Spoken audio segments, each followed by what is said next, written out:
Matagal-tagal na tayong hindi nakapag-live. Ang dami pong mga hinaharap natin na mga challenges, no? At dami tumatawag. Hello? Hi, sir. Good afternoon. Yeah, good afternoon. Yeah, dali lang ha. Kasi nag-live ako. Give me 60 seconds. Just hang on. So, bali, so nga, as I've said, madami pong mga development ngayon at ang daming mga kababayan natin na affected sa mga nangyayari sa policies sa Immigration Canada. And lately, nagkalat po ito sa balita, sa social media. And because of the need to update our kababayans, no, sa mga development. By the way, pasensya na po kung sisingot-singot ako. May lagnat po ako ngayon. Dinapuan po tayo ng lagnat. Pagka nakaka-infection itong ating sinus, ayan, tuloy-tuloy na yung infection sa ating katawan at nakakalagnat. So anyway, dahil nga dito, maraming mga kababayan natin na tawag nito, they are not still behind kung anong mga nararapat na mga information para sa kanilang pangarap sa Canada. And we have seen that Facebook is not sufficient enough to reach, no, yung ating mga kababayan. So we tried using YouTube as a platform para po medyo lalawak yung reach ng ating pagbibigay ng ating mga info videos. Kaya lang medyo behind tayo sa technology and wala tayong alam. So baka instead na nagbigay tayo ng information, baka dadami pa yung bashers natin dahil nga hindi maayos ang ating pagkagawa. Now, ngayon, from this time on, no, na naghigpit ang Canada sa temporary foreign workers and directly and immediately hitting the low-wage stream jobs.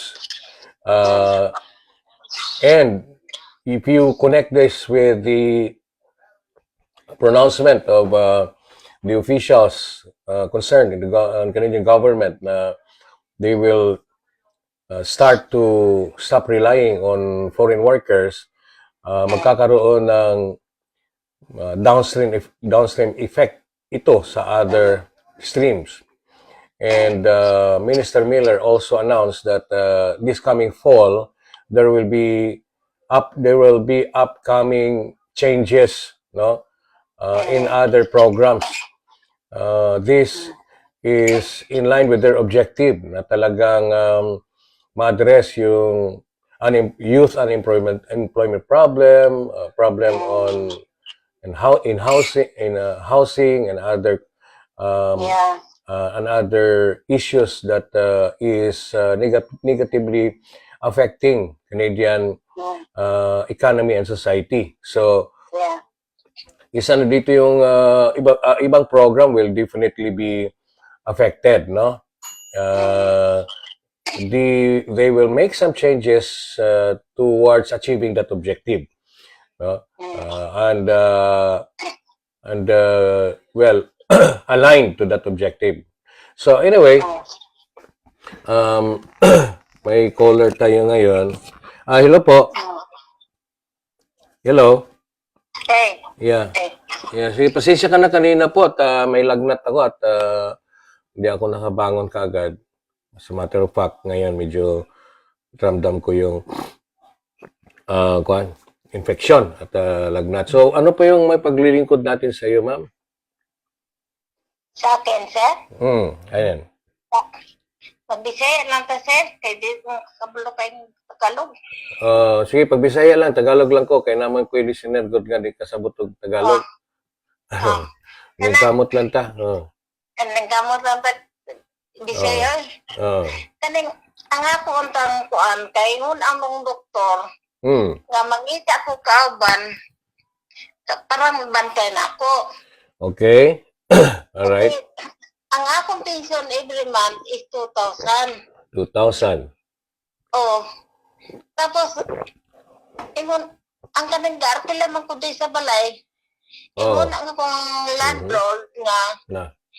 maghatag daw siya ka ng, sana invitation. Mhm. So, Okay. para daw para daw makakuan daw ko akong apo maagto dire. Yang Invitation. doktor bon maghatag mo na ako kanang sulat na Oo. kinanglan na kay kauban. Okay. So, unsa man akong wa man ko balusir unsay una. Ikaw yung tumawag kanina na Canadian citizen ka na? Oh, Oh? Anong aw? Pag na aw na nakurat o aw na yes? Ito pa, istorbo to. Yeah. So, ganito yun, no? Parang ang gusto mo mangyari, yung iyong pamangkin, imbitahin mo dito para mag-alaga sa'yo. Oh, Ngayon, nabanggit mo rin na yung iyong landlord ay magbigay ng invitation. Okay, so parang naging hybrid ito. Pinaghalo mo yung tourist at saka yung pagiging caregiver. Pati ikaw natawa na tuloy. Ganito yan. Kung i-invite mo yung tapos nabanggit mo rin na nagre-rent ka lang dyan at nabanggit mo rin na $2,000 ang iyong monthly. oh, Now, doon tayo sa kuan mo na, sa tourist. Sa tourist, first of all, dahil nga naghigpitan ngayon, baka mahigpit na rin ang labanan sa tourist. Now, sa tourist, ang dami pong mga requirement din, no? So, yung home ties, may babalikan ba siya sa Pilipinas? Mayroon ba siyang solid family with solid economic financial condition? Maghihinayangan siyang hindi balikan. Tapos, yung purpose niya dito, at yung financial condition niya, at yung purpose niya dito ba ay very short term or long term. Yung sinabi mo mag-alaga sa'yo, parang long term yan. So, yeah, hindi po pwedeng tourist yung mga long term na mga pangangailangan yan. So ngayon, pupunta tayo doon sa caregiving. Sa caregiving, bilang ikaw ang alagaan at may mga kamag-anak ka dito?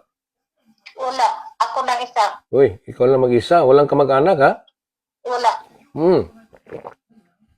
Meron ka mga anak sa Pilipinas? Meron, tatlo. Ha? Tulo. Oh, kung tatlo, bakit hindi mo... Excuse me. May mga trabaho na, sir, at saka may edad na. Oo, kahit na kung may edad, kung lonely Canadian ang applyan mo, hindi na mag-matter yung edad. You know? Wala, sir. Ang ilang mana po, naka-abroad po, di sila pwede magbantay sa ako. Ako na yung ako akong kaon. Ako. Okay, now, kung dito tayo sa... kasi sa Lonely Canadian program, kailangan yung immediate direct family member mo or dependent. Ngayon, dito tayo sa caregiving, una sa lahat as an employer, kung ikaw ang alagaan, apot mayroon kang medical condition, no? Na sabi mo, magbigay yung doktor. Pangalawa, dapat financially you are capable, no? Pasahod doon sa caregiver. So, mayroon tayong tinatawag. Oo, may tinatawag tayong low income cut-off dyan. Kung saan, may threshold amount na depende sa lugar. Saan ka ba? Dito ka sa Toronto? Oo, nako din sa Toronto. Alright. Depende sa lugar kung magkano yung amount, no? Yung low income cut-off. Kung saan i-deduct yung pasahod ng caregiver, no? Annually, i-deduct doon sa annual income mo at magkano ang matira. Right? Ganon. Now, itong caregiver program, itong caregiving, merong lalabas na caregiver program, which siguro na rinig mo na itong expanded enhanced caregiver pilot program na lalabas na maging PR siya pagdating dito. Subalit, of course, subalit, kagaya ng dating program, may mga alituntunin o requirements. Sa part sa iyo, yun ang sinabi ko, yung financial capacity mo para pasahod yung caregiver. Ay, right? Ngayon, yung sa caregiver naman, yung pamangkin mo, mayroon ba siyang experience sa caregiving, pag-alaga ng matanda? Wala. Wala. Kasi bago lang siya siguro mga 2 years na siya nag-graduate sa college. Ano yan? Tapos, 2 years nag-graduate sa university. Graduate. Saan kayo sa Pilipinas? Sa General Santos City. Jensan. Oo. Ilang taon ka na, by the way? 69. 69? Oo. Yeah. 69 sa Jensan pala. Malapit sa amin yung Jensan. Oo. So, well, yun. Ang sa side ng caregiver yung mga basic eligibility requirement is sa education, wala siyang problema. Sa kukuha siya ng language exam, walang problema yan. Band 4. Ang challenging dito ay dapat mayroon siyang relevant work experience. Recent relevant experience, no? Na nag-alaga siya ng matanda for at least 12 months. Right? Oo. So, ngayon, kung mayroon siyang experience dyan, na ganyan, we have to prove it. No? Kailangan natin patunayan. Kailangan patunayan natin na talagang paid work experience yan. Ibig sabihin, pinapasahuran siya, may mga pay stub, paycheck. No? In the absence of that, the secondary proof will be the SSS contribution. Ganon. Right? So, yun ang caregiving. Because definitely, as you desire her or him to be a tourist, parang Malisod man tourism. Oo. Yeah. Kahit tourist lang yan, pero madugo din ang requirements. No? Oo. Kasi sa tourist, he has to prove that he will be staying here in Canada only for a temporary period of time. And that the purpose is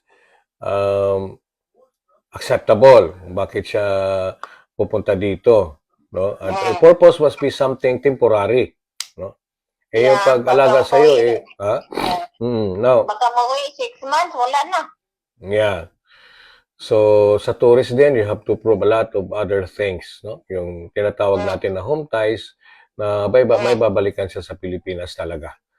No? Yeah. Ano? So, yun. Yun ang natin. Kapalaran. So, unsa mo na, sir, unsa mo na ko sa pagkuha? Yeah, yun ang unfortunately din, yung iba, pupuntahin dito ng tourist, pagkatapos, because of that program, temporary policy of Canada, that where one can become a worker from being a visitor, tapos na yun. Tapos na. Yeah. So, yun lang ang, yan na. Anong gagawin ko, sir? Caregiver lang siya. Bala, magasto ko, magtigong ko kata. Ang gawin niya, umpisa siyang maghanap ng employer as caregiver para mabuo niya yung experience na 12 months. No? Mabilis naman ang panahon. No? Hindi natin alam, 1 year na. So, as early as now, maghanap siya ng Maghanap siya ng, Mm. isa may alagaan sa Pilipinas. Ay, Anong nga dato mo? mga dato, lahat, mga mayaman lahat ng mga kapitbahay mo doon. Siyempre, yung Yeah. mga mayaman na matatanda, yun ang alagaan niya. Wala dyan lain nga way, sir, nga. Pwede siyang, Mag-eskwela siya. pwede siya pupunta dito as international student, pero madugo yung, Ay, di Sige sir, lang. magkasutan milyon, anak. ha? Ano yan? Magkasutan milyon. Oh, million yan.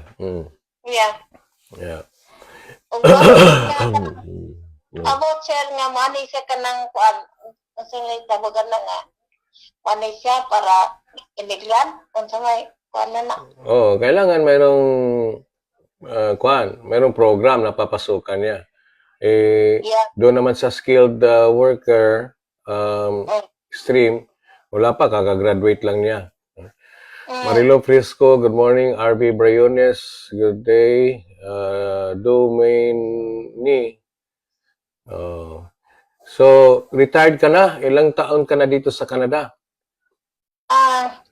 Abot ko sa kanila is na 2010. 2010? Uy, Yeah. bago-bago Yan lang. na stroke ko. 2014 ko na stroke. Na-stroke ka. Ang husband mo, nasaan? Wala na, namatay na. Natay na. Hindi ka rin nag-asawa ulit. Hindi na. Hindi na. Mm. Tiguang naman, sir. Ang pag-ibig, wala namang edad ang pag-ibig. Kahit 69 ka, pag tumitibok yung puso mo, Sir, magbabalik ka sa pagiging teenager. sir, Mm. wala lunok.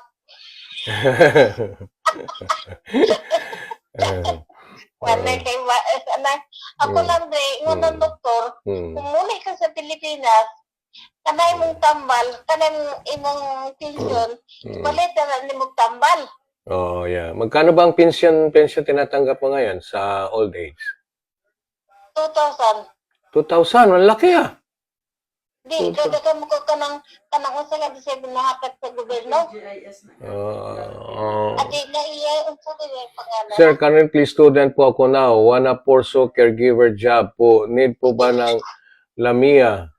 Mag-aral or job offer po? Depende po yan, no? Kung student ka pa ngayon, no? Kung student ka pa ngayon, I mean, you're still in the student permit po, at apply ka ng caregiver, may employer ka, the employer need to get a Lamia. Ano? But if you are already under postgraduate work permit at tapos na yung pag-aaral, pagkatapos nasa postgraduate work permit ka, dahil open work permit ka, then you can work, no? Dun sa employer mo without Lamia. Tapusin ko po pag-aaral. Sige, tapusin mo muna pag-aaral mo. Yan po. Anong pangalan mo, LB. ate? LB? Oo, LB Ihara. LB, what? Ihara. Ihara. Oh, mga mayayaman yan. May-ari ng barko ng Jensen yan. Mga ganong pamilya. Oh. May-ari ng barko. Oh. Walang ba ito ay? Mga anak mo nandun sa Jensen? So, job offer lang po. Yes. Ang iblis na kong anak is nasa barko to sa sa Finland ba to? Finland. Oh. Hindi ikadon ako. May trabaho. Pero yung asawa maestra. Niya ikatulo ako nas. Niya amanay na ako sa Finland. Finland. Oh, mayayaman sila lahat pala. Oo. Wow, hindi matabagay mayaman sila. Paghapo ka lang yapon. Alright. So, sige. So, sige. Yan lang. magtinan ko sa kunsang paanana kong ako, tiguman ko na kamaran. Ito, kisa may magbantay na ako dili, wa magpisugoon. Yun ang problema dito na naglisod ko ba? kung gusto ka, dito ka na lang maghanap ng caregiver sa Canada. Yung mga part-timer lang, no? Yan na lang gawin Kaya mo. taga naman itong master, ko uli lang oy kay naglisod mo ko ng lain tao sin. Lang nagbigo na ko. Sir, if visitor visa po now, can it be converted? Okay. Can it be Na, wala na. Sir, currently student po. Yeah, yeah. Sir, right.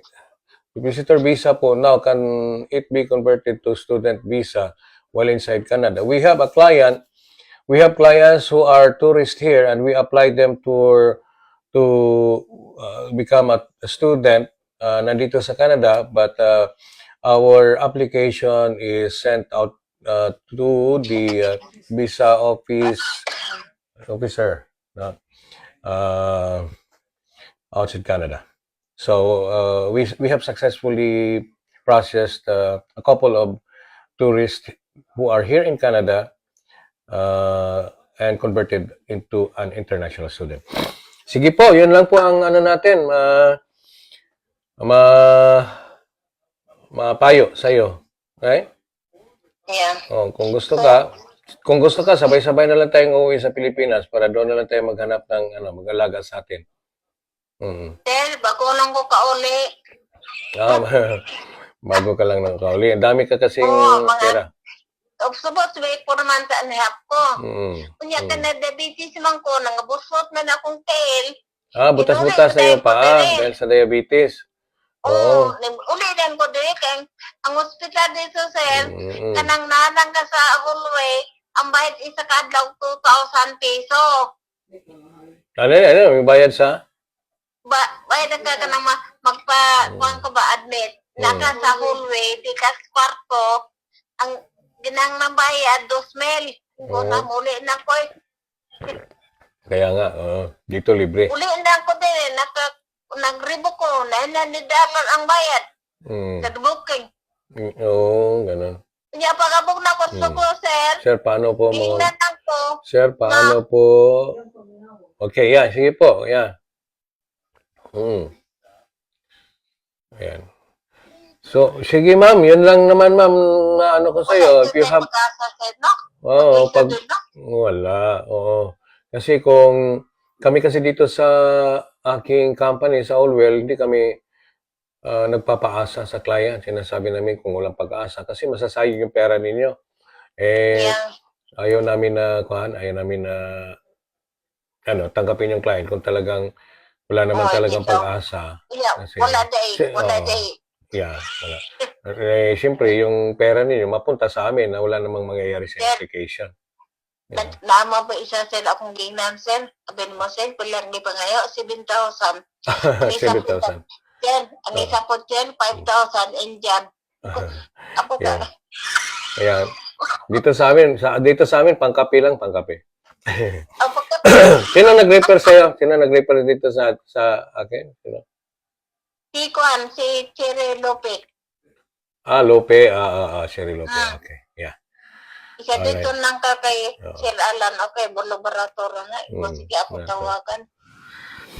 Sige po, ma'am, at medyo tumataas itong lagnat ko. Hindi yata tumatanda.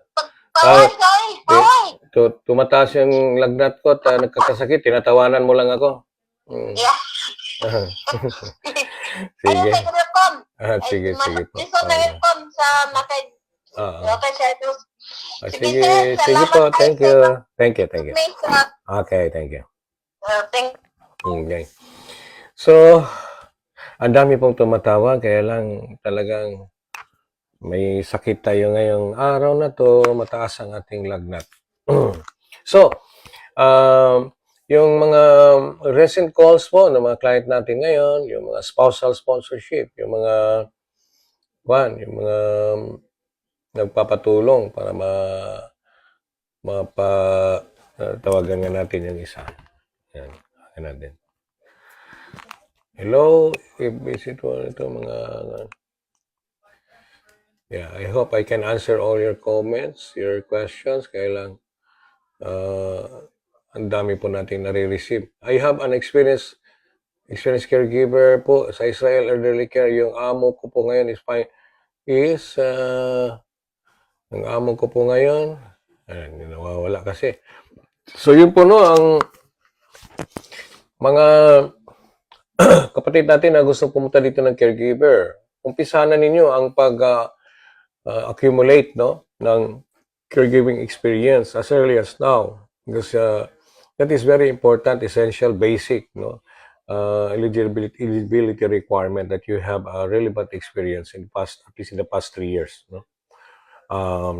At yung experience nyo dapat ay kung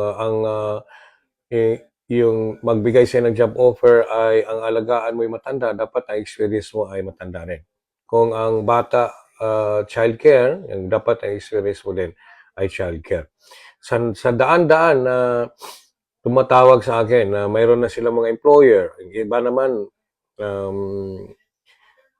may mga employer na, pero yun na nga ang problema, walang experience. No? Yung namang yun namang mga kompleto ang experience, may requirement, experience, education, language. Maghanap kayo ng kamag-anak niyo dito na yung mga anak at kung sufficient ang kanilang income based on their latest notice of assessment ay kung pasok ito sa threshold ng low income cut-off na kanilang lugar, then they can hire you as caregiver. No? The good thing is that because you are already a permanent resident, kung sakasakaling makahanap ka ng magandang trabaho at magpaalam ng maayos sa iyong employer, you can already transfer to another job, any type of job. No? Thank you. Thank you for your support sa aming mga caregivers, sir. Salamat din po. Okay? Ngayon po, again, tayo po nasa YouTube. Pasensyahan nyo po ang ating YouTube. Medyo panis na yung topic doon dahil napakatagal na pinagtulungan namin i-edit ito. Wala kaming alam. Pasensyahan nyo na lang po yung quality ng ating YouTube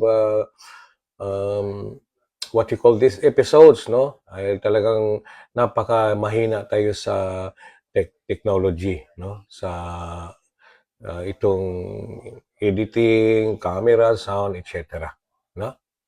But then hanggang sa amin lang dito ay talagang we are Allwell Immigration at ako bilang inyong immigration consultant ng Masang Pilipino ay ginagawa nating lahat para makapamahagi ng mga impormasyon na makakatulong sa ating kababayan na pumunta dito sa Canada para sila'y gabayan at lalong-lalo na at maiwas sa mga mapagsamantalang mga scammer na mga kababayan natin. So yun lang po ang sa atin ngayong araw na to. I'll see you again in our next info videos. Again, I'm sick today. I'm very, very sick. At nonetheless, tuloy-tuloy lang po tayo.